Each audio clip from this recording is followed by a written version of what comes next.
Le principe du prélèvement à la source, c'est de supprimer le décalage entre la perception des revenus et le règlement de l'impôt sur le revenu. Comme ça existe déjà sur les dividendes et les intérêts de livret, où l'impôt est payé immédiatement, désormais ce sera le cas pour tous les types de revenus.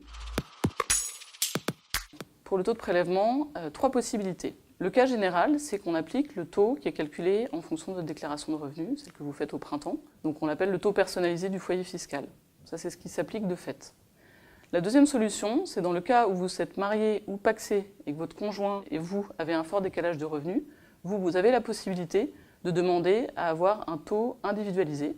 Donc vous aurez un taux d'imposition qui sera différent de celui de votre conjoint. Et la troisième solution, c'est dans le cas où vous ne voudriez pas que votre employeur ait connaissance de votre taux d'imposition, vous pouvez demander à bénéficier d'un taux neutre, qui est un taux standard, en gros celui d'un célibataire sans enfant, qui s'appliquera à vos revenus et qui ne prendra pas en compte vos autres sources de revenus, rentes éventuelles. Auquel cas, vous devrez ensuite payer un complément d'imposition. Si la situation de la personne change en cours d'année, elle a la possibilité de demander à l'administration fiscale de modifier son taux de prélèvement. C'est le cas par exemple en cas de mariage, de naissance d'un enfant ou alors d'une perte de revenus, d'une baisse ou d'une hausse de revenus. Elle peut demander à ce que le taux soit changé en cours d'année.